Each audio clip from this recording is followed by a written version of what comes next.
What's up, everybody? Welcome back to another episode of Halftime with Bizzy. I'm the host, Bizzy, obviously, one man crew around here.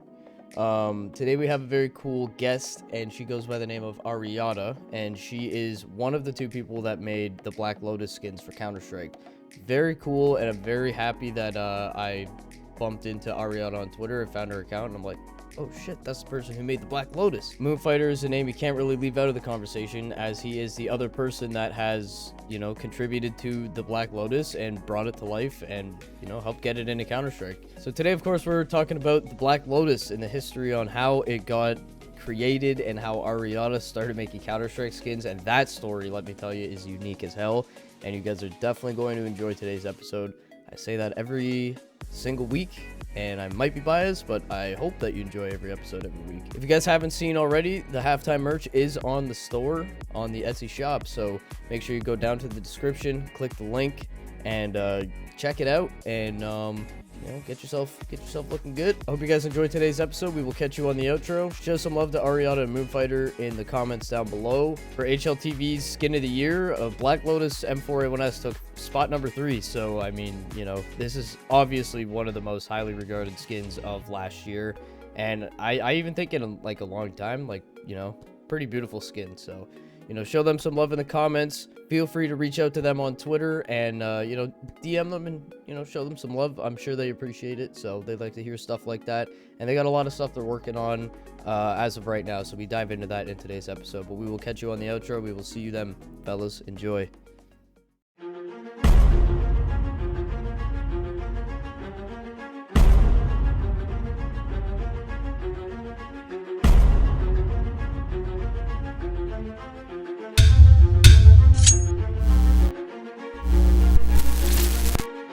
How's it going though? Everything going good? Yeah, just passed my exam session. Oh, Finally perfect. done with that. Yeah, Right on. that took forever. Yeah, those exam periods, I remember being in college and the best feeling in the world is obviously passing them, but just not having to do any more of them. They're just, after a while, it just gets to be too much. Oh, trust me, I know. I finished my bachelor's. I'm now a master's degree. Oh, wow. Okay. Yeah, that's like next level. Yeah, I don't know why I got back math. So tell me a little bit about the story behind how you got introduced to Counter-Strike and, how that kind of started for you. So I got introduced to Counter-Strike in 1.6. I think I was in like fifth grade or so. And I think it was either my classmates or cousins who introduced me to it. And when I started playing, of course, I couldn't hit any of the shots. But since I was playing with my friends, I actually had such a fantastic time, and I was around 13 years of age. So naturally, we had like a clan that had like multiple X's in the name. Oh, yeah, It classic. was hilarious. Of course, we were like, man, we're gonna go far with this. Yeah. Yeah, of course that didn't last, but it was really, really fun. I did enjoy it, and after a while, started playing more TF2, less CS, and somehow done for a while. I didn't play any video games, and yeah, I then after a while turns out Counter Strike Global Offensive was a thing, and I didn't really play that much. I think I just reminisced too much with like 1.6, and at that point, I didn't have much time in my life to play video games, so I didn't play anything till pretty much this year. Oh, wow, till this year. Yeah, I would turn on like World of Warcraft every couple of months, like buy a monthly sub and just play for like a couple of days and forget about it because I was just constantly busy with university work, and finally having some time to play video games is actually really, really nice. Damn, so you took like a really long break then. Yeah, yeah. I would also like download something old, like some sort of RTS from like early 2000s, play that for like 3 or 4 days, and then forget about it.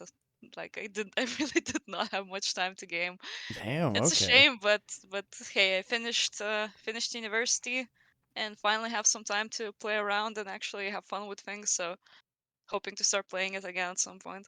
Yeah, for It sure. is it is a game that's requiring a lot of your attention in comparison to say something like World of Warcraft that you can just AFK half the time. So, and I think it's the kind of game that's best enjoyed with friends. Oh, for sure, without a doubt. So I'll see if Moon wants to play at some point because he's really good from what I saw, and I don't think I could hit anything right now. Hey, but I mean, you got But- the experience of 1.6 behind you, so. oh yeah, I mean, God, the chat was horrible. God, it was incredible. There's so many good memories from that. But I still find it hilarious how I wouldn't sleep at night to play this game with my friends, like both online and in real life. And I'd have school in like 2 or 3 hours, and I'd Oh be like, my. "Man, we gotta come up with a good guild name, like a clan Yeah. name. It has to have at least two X's from both sides." Yeah, I exactly. made logos and stuff. Like it was really fun. It was a real good time. I remember it very fondly. Yeah, for sure. This episode of Halftime with K Busy is brought to you in part by PriceEmpire.com. PriceEmpire.com is absolutely loaded with essential tools for any skin enthusiast. Whether it be their blog, their price comparison app, the trending deals, or your personal inventory tracker, I mean, Price Empire really has it all. PriceEmpire.com is trusted by more than 1 million users on Trustpilot to ensure everybody that it is a fair and legit website. PriceEmpire.com is linked in the description. Go step your skins game up today. And like 1.6 is a staple. Like I feel like that's probably the most iconic. That probably I'd say maybe the most, in a way, the most pivotal like addition to Counter Oh, for Strike, sure. because For just sure. it was just such a classic time. So when you were playing 1.6, like what was it that got you so fascinated about Counter Strike? Like was it the whole 5v5 bomb scenario, or just how the game felt? Like what was it for you? It was definitely the fact that it was against other players, and it's a mom scenario because before I used to play only single player games, Okay. and it was so fascinating to play against other people, and there's like this whole tension, and there's like psychology to it. It's not just against bots, because I used to play stuff like God, I forgot the name of it now, actually. Ghost Recon. I used to play that a lot, and it's based you basically have three NPCs, or was it five NPCs? I don't remember anymore, in your squad, and then you could like do maneuvers from each of the NPC. Like you could take over what NPC is doing in a scenario. I used to Okay. play a lot of stuff like that, and then I got thrown into this, high action, high tension thing, and I was like, "Holy, that's incredible! I didn't know you guys were playing games like that." Yeah. I did go into League for a while. That was horrible. But Counter Strike is definitely better in this sense. The community is much nicer as well. Yeah, I mean, it depends on the server, but I like to think for the most part, at least on Twitter anyway, there's just a lot of great people on the Twitter Oh yeah, community. there's incredible people on Twitter community, and m- a lot of them are super supportive of each other as well. Like I get DMs on people asking how to draw flowers. Like I just got one today, Oh wow. so that's really really nice. Like just chatting with people, and like CS is so huge, and there's such a variety of people that are into it. Uh, some people who are into watching the sports side of things, others who are just like there for casual play, others who are into skins. Like it's such a huge amount of people that there's, and it's incredible how much of those people are just really really cool people who just want to chill and and have a good time. Yeah. Everyone's like super supportive. And like how you just said it too, I really liked how you said that. Like there's different categories almost in Counter Strike. Yeah, you can play the game, sure, that's great, 5v5, whatever. Or you could go and do surfing, or you can go and do, maybe you're into skins, you can go trading skins, and there's like so many esports. There's so many different like avenues just surrounding the game Counter Strike. It's really unique in that way. Yeah, absolutely. I haven't seen a community like that. Maybe TF2 to some degree, but was never that deep into it in comparison, so I'm not even sure if they have like maybe some sort of tournaments. I somehow doubt that. But yeah, really, really cool. And I wanted to kind of hear a little bit more about how you got into being an artist. Could you kind of outline a little bit of like your history in creating art? Maybe this stemmed from maybe when you were younger, you liked to draw or something. I've been really curious to hear about this part specifically. I've been, at least my parents told me that I've been drawing for pretty much most of my life, ever since I was 3 or so years old. I would just draw for whatever reason. Naturally, as a kid, I would do fan art, so I did fan art of like Dragon Ball Z and Sailor Moon and various Disney movies, and I would doodle all the time. It helped me focus in class as well. So I would constantly doodle, and it's actually how me and Moon met and started making skins. So we were working at the same workplace as adults already, and I was doodling through one of the meetings about something. I have no idea what that meeting was about. I just remember I was doodling like a tiger or something, and Moon walked up and he was like, "Hey, so you draw? Listen, you want to make skins?" I No had no idea what that way. means. Yeah, I had no idea what that means, and I was like, "Yeah, sure." And yeah, and that's how we started making skins. Wow, that must have been the best one of the best things that ever happened, that just you drawing Oh, that tiger, right place, right time. yeah, for sure. Like we meme it all the time because it's really funny because the idea that just some dude walks up to you and he's like, "Hey, wanna do this thing for this video game?" And I'm like, naturally the response is yes. So But yeah. it probably comes with so many questions too, like what the hell, like what are skins? Like how do you make skins? Like Valve Oh pays you for yeah. skins? Like what are you talking about, dude? He just said like, "You wanna do stuff?" And I was like, "Yeah, whatever." That's so At the cool. time, I actually used to go to this. I forgot how that website is called, but there used to be like an indie game website where developers would post stuff. And I actually already started making stuff for video games. I was supposed to do this artwork for a horror video game, and it was one of the first things I did related to video game. It was like this weird spider with like a skull with spider legs or something. Like it was supposed to be a horror game, and I did it, but the game never launched, so I didn't have the best experience with, art with video games. But I figured that, I get to see Moon in person. Maybe the whole collabing process is gonna be much easier when you can actually, meet up and discuss ideas. And yeah, Wow. that's pretty much how we started working on things. That's so awesome. Like that's got to be one of the coolest experiences yet that I've heard from somebody telling me how they got into making skins. That might take the cake right there all day. Yeah, it's a weird one, but I laugh all the time. Like, imagine some dude walks up to you and he's like, "Hey, you want to make stuff?" And I'm like, how is it a normal response to say, "Yeah, I want to make stuff"? Yeah, for sure. And Yeah, the stars aligned in that regard. yeah, for sure, and for good reason too. Like, thank God that it happened. Like, this is a an opportunity that not many.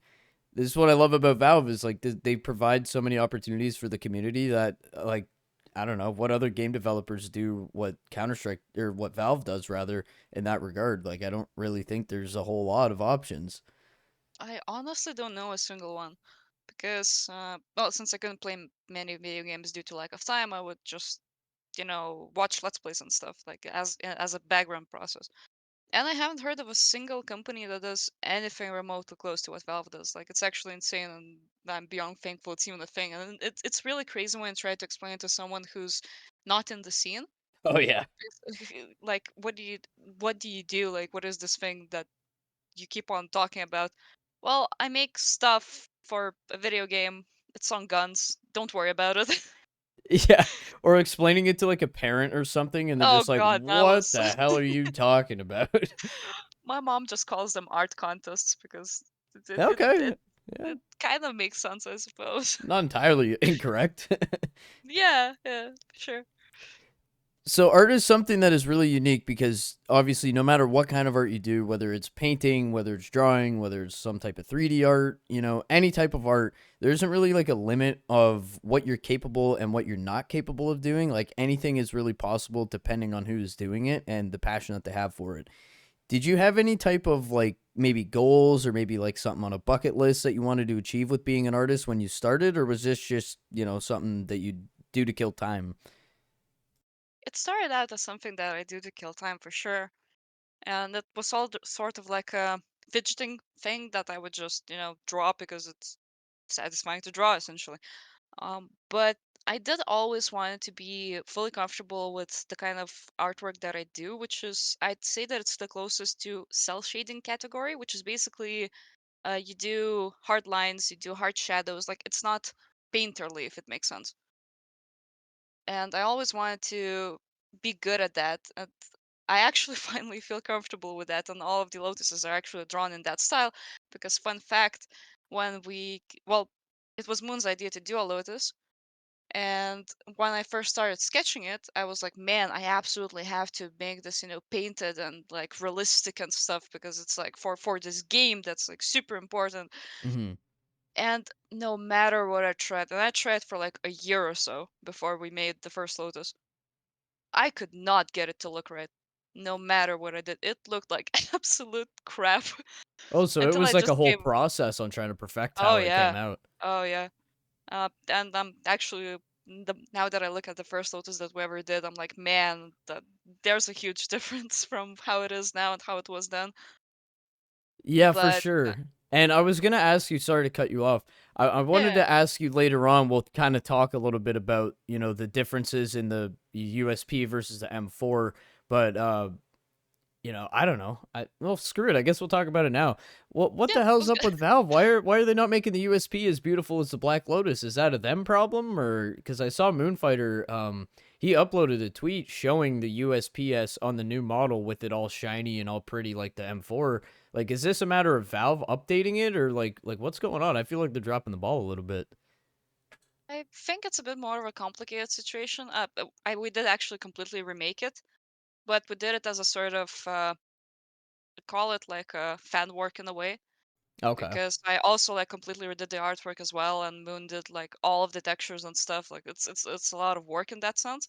However, I think it's not very logical for Valve to replace it simply because it's on a different model. Like the CS2 gun models and the CS:GO gun models are completely different Hmm. down to each texture, which is why when they were porting all the CS:GO skins, they kept the old models instead of putting them on the new ones. Hmm. That's right. And they even had, I think, a problem when they tried to port patterns onto the new models because if someone had a unique pattern, like super rare pattern, some sort of specific float, and you would put the same float on the new gun model, it would not look the same. So I think this would hurt both the market and collectors, and I think it would be just like a whole mess to do it. When I recreated the artwork, I did try to like mimic every single thing as much as possible, but I don't ever expect it to be changed because I think that would just if someone has like a flow that means something to them, like I know you maybe this is a bad example for a gun like a skin like this one, but it definitely applies to patterns and to like rare floats and stuff. I think that's an issue, and also sticker placement. Like sticker placement is now, you can put a sticker whenever you want, but if you had it set up a certain way, I don't think it would translate, pixel to pixel, and maybe someone's like super specific about it. Like on one hand you would make many people happy, like, oh, this new model, this updated artwork, but on the other hand, how many people would you actually piss off if you actually did something like that? Yeah, So I I think mean, you make a good it's point. better to not touch it. Yeah, like I am happy that we remade it because it's like a sort of a draw this again challenge for me at least, and for Moon as well. It was fun to like remake something that we made ages ago, but I don't think it's a very good idea to change it as much as I enjoyed working on it. Yeah, and when it comes to skins, like anything skins related, I feel like Valve is very calculated with what they do because obviously the money attached to the skins market is unbelievably high. So when they have to make changes and stuff like that, it's probably not as easy as, pulling a string and going, okay, change it. Well, they could do that, but I don't think people would be very happy about it. Yeah, especially when it To comes put to it simply, stickers yeah. and stuff like that, people take crafts pretty damn seriously, as we all know. Yeah, for sure. Like you can't really, choose to make some people happy by replacing it into this new shiny thing and then also, make everyone who has in their inventory already pissed off. Yeah, for Like that would sure. be a bit unfair. So when you guys were creating the Black Lotus USPS and M4A1S, did you guys have any inspiration that kind of led to the creation of the Black Lotus, or was this just like, something you guys just pulled a design out of the hat and said, okay, we'll try this one out? In terms of the Black Lotus idea, I believe Moon was inspired by Magic the Gathering. Oh He's wow. more knowledgeable on that. Like, and he also really liked the current flower skins. Well, current at the time flower skins in the game. He was like, "Dude, you gotta draw flowers," and I never drawn a flower before that. Out of all the things, like I would draw animals, I would draw humans, all of that stuff. I've never drawn a flower before, so that was a fun process. But somehow I figured it out over time, and yeah, like I said, we went through this whole design process. It took me like a year to just get to something that I like, and we actually made A1S first, and then USPS. Oh wait, you But guys made the A1S before the USP? yeah, yeah, yeah, we did. Wow, I did not know I that. think it was the first one, yeah. And then we made USP, and yeah, that got in. I couldn't believe that it got in. That was crazy, because I think Moon called me before we even got like before.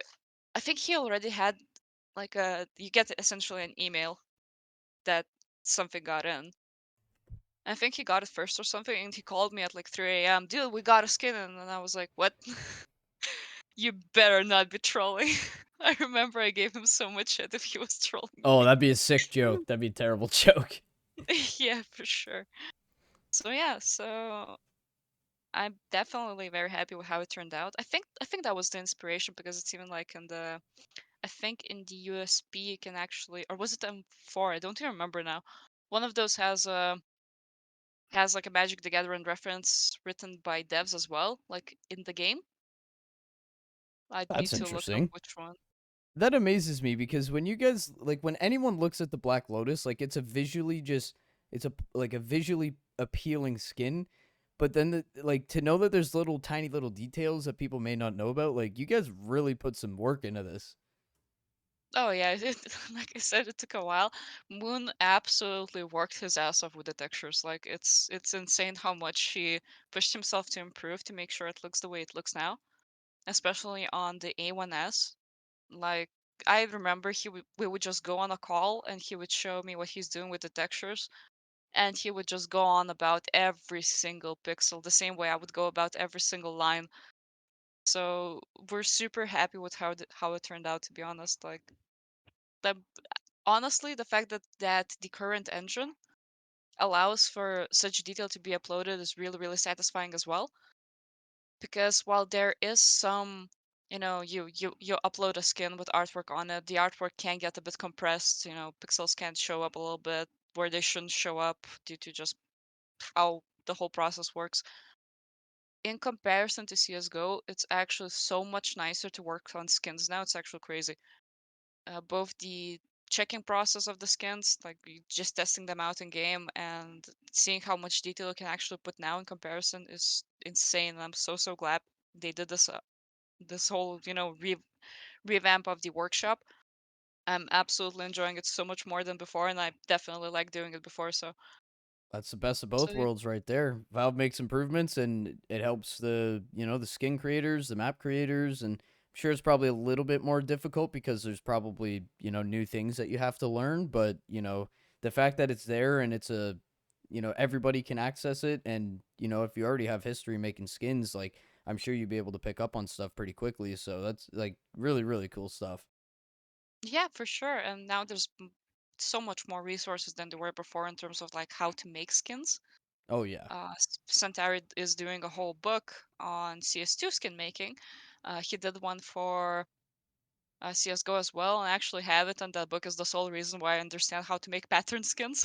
Damn, So really? props to Okay. him. Yeah, Big I props to couldn't wrap my Centauri. head around it. Yeah, for sure, because every time I would, bump into some sort of obstacle, I would open up the book and be like, okay, what is this? What am I looking at? Wow.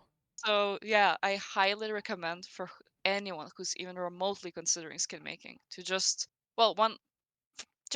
download the workshop.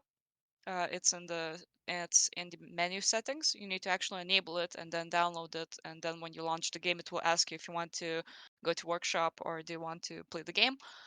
Just mess around with that to kind of get the general idea of how it works, and then once Centauri releases his book, buy the book. There's a free version, but I think Centauri deserves every single penny for it. 100%. That dude's a hard worker. I got a lot of respect for him.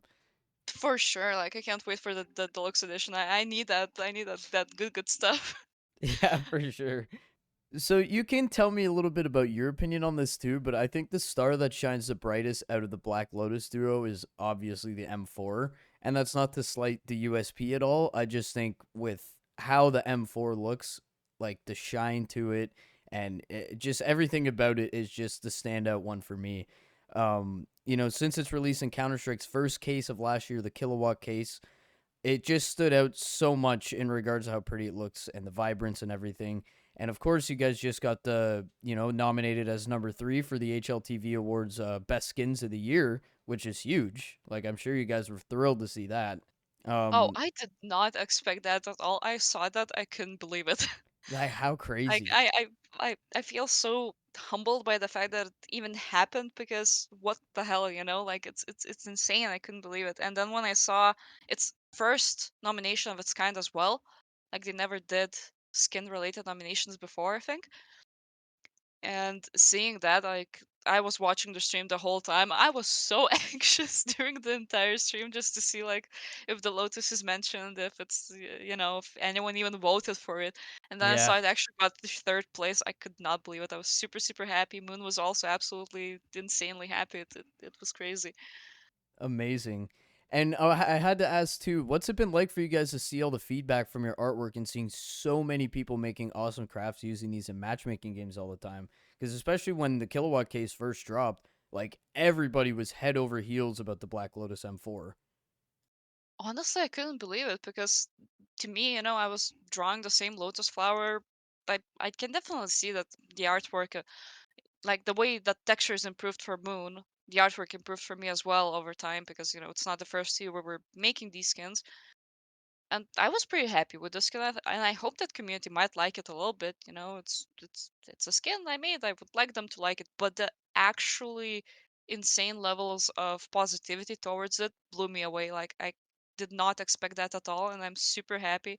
Like I mentioned, I still get DMs from people, drawing lotuses and other flowers and asking for opinions, asking for advice on that. And I never expected to be in a situation where I'm giving advice on artwork. So it's making me super, super happy and it's extremely motivating to keep on doing what we're doing. And on top of that, we had an even crazier thing happen.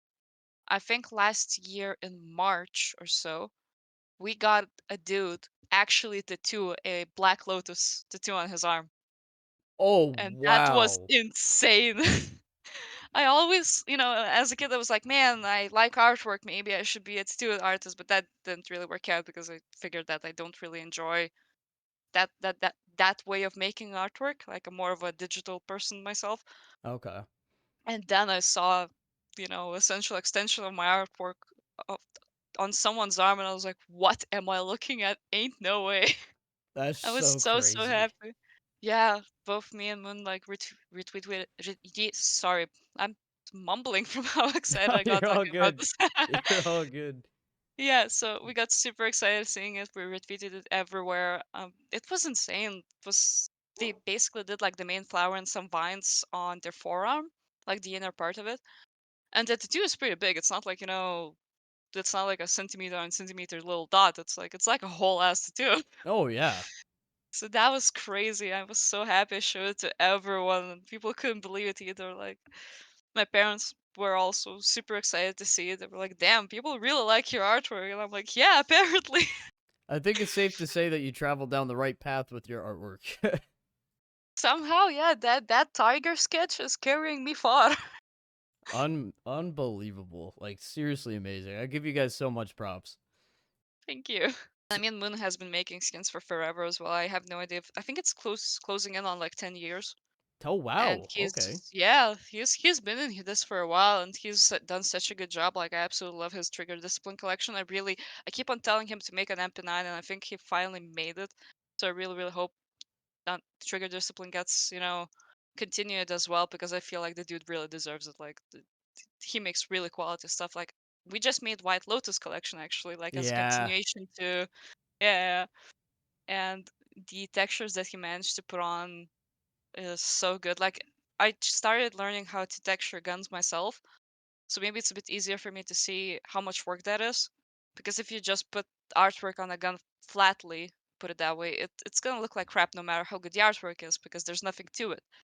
But somehow he made my artwork pop out so well. I'm so happy with how it turned out. But yeah, we're continuing to drop flowers. Hopefully more will get in. I mean, if they've added two already, I mean, who's to say they're not going to continue adding more? Especially with the White Lotus. Now you guys you're keeping the same design, but you're like also completely changing it, and it still looks insanely badass. Like I think you guys got the formula, to be honest. Well, you never know with these things. I think it's very like it's really cool to hope for something like that, but I think it's very unfair to expect something like that because at the end of the day, you're not even guaranteed that Valve will even see these designs. That's true Like too. Yeah. that's the thing with skin making. Like, do it only if you enjoy it in a way. That's why I said that like it's worth to sort of try it out. Mess around with workshop, maybe at least read the free version of the book if you can't support Senzori in this. But I think it's like with every creative thing, it's worth trying it, and you never know if it won't stick. Yeah, absolutely. So I like to make this clear when talking to people who have made skins or maps or anything of the sort from the community workshop.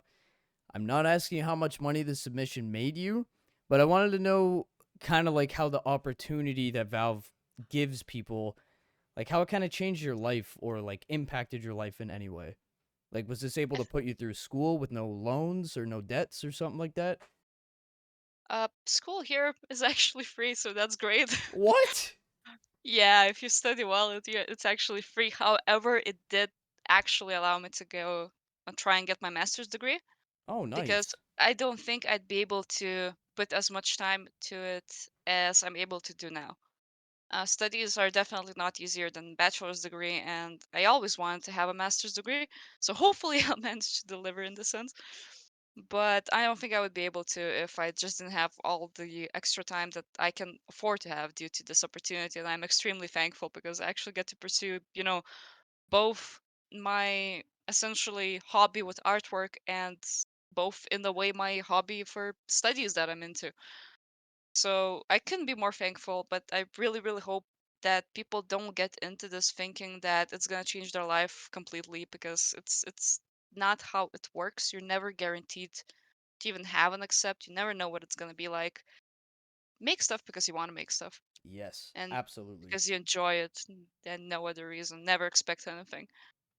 I feel like the second somebody turns into, oh, I'm gonna start doing this because you can make a shit ton of money doing it. I feel like that's just obviously it works out for some people that way, but I feel like for the most part, you're kind of just setting yourself up for disaster. And maybe if it doesn't work right away, you put yourself in a bad headspace. I'm like, I've talked to people on the podcast about this before. I wouldn't do anything that you don't like just because there's a dollar sign attached to it, potentially. I think you should always do stuff that you're into and stuff that you enjoy, and whatever comes with it will come with it? Yeah, for sure. And I mean, at the end of the day, this is more of a lottery in that sense. The way I see workshop is basically an online art gallery for me. The way I approach it, at least.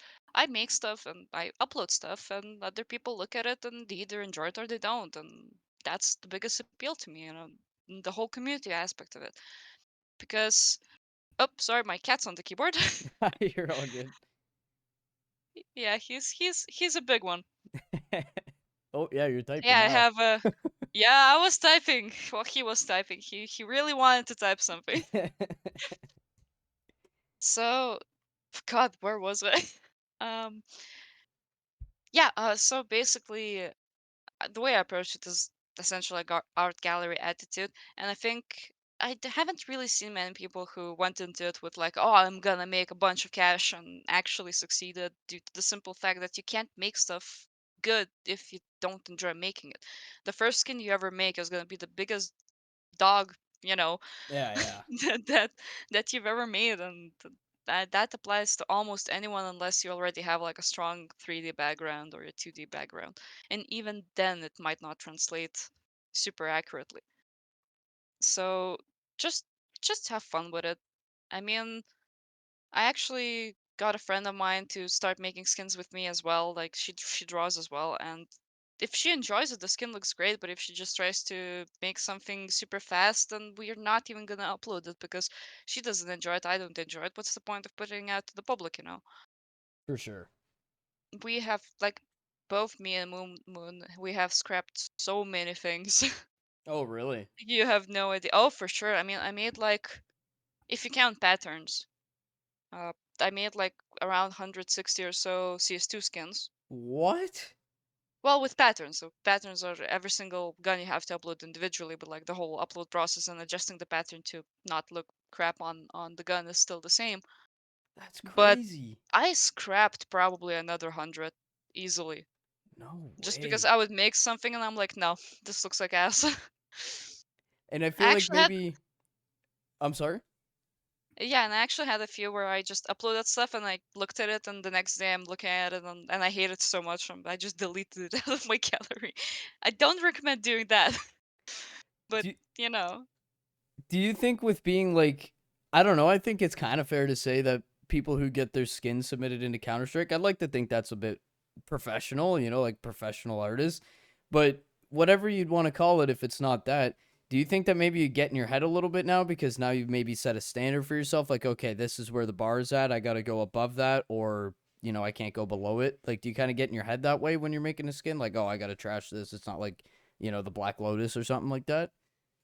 but it can for sure be like that. Like if you make something that you're super proud of, over time you're gonna improve either way. Like I look at even some of the older Black Lotus skins, and I'm like, man, I can't believe I drew it that way. And that comes with improving on stuff. And it can be devastating to feel like what you made is crap, even though you felt like it was awesome 2 months ago. So you have to be careful not to end up essentially overthinking every single thing.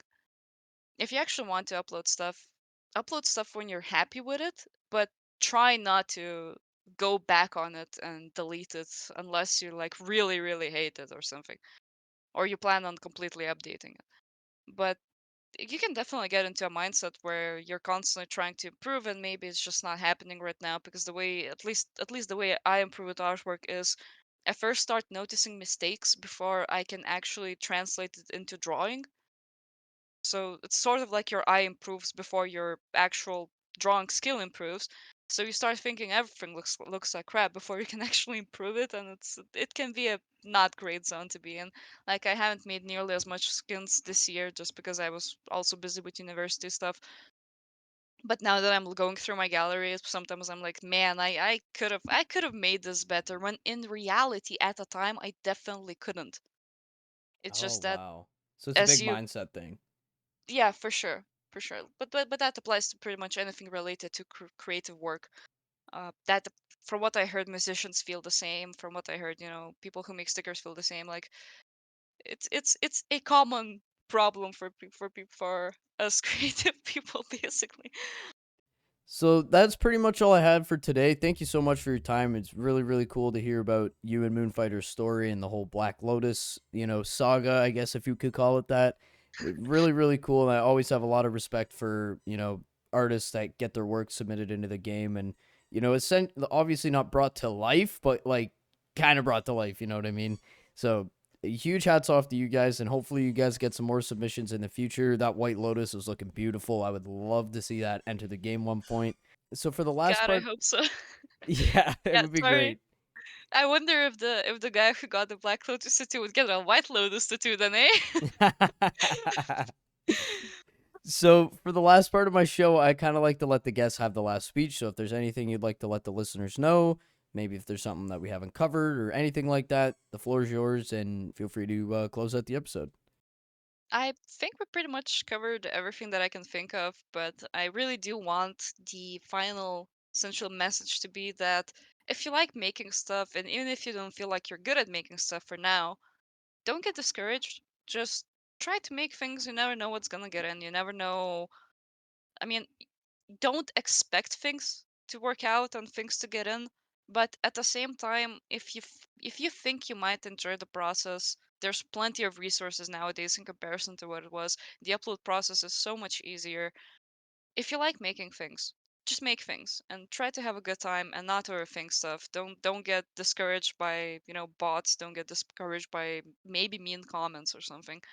Just there's a huge community of skin makers, and m- pretty much every single one of them I met is an incredibly cool person with, their own crazy story of how they got into this, and you never know if you're not going to be one of them. So just try to have fun, and hopefully you either get a good CS rank or you get into the game. One of the two. All right, guys, there you have it. That's today's episode with Ariata. Much love to Ariata, and much love to you guys, because without you guys watching, this podcast would be nothing. So shout out to you guys. I appreciate every week we get new people subbing, and it's just so amazing. So I thank you guys seriously for the continued support, and we will catch you guys next week for another episode. In the meantime, go in the description, click some of the links in there. You can find my main YouTube channel, you can find my Twitch channel, which I'm usually streaming on, the Etsy shop, today's sponsor, of course, Price Empire, can't forget them. Ariata's got some links down there as well. So go show some love, and stay patient. We will see you guys next Friday at 12 p.m. Eastern. Much love, have a good one. Till next time, everybody.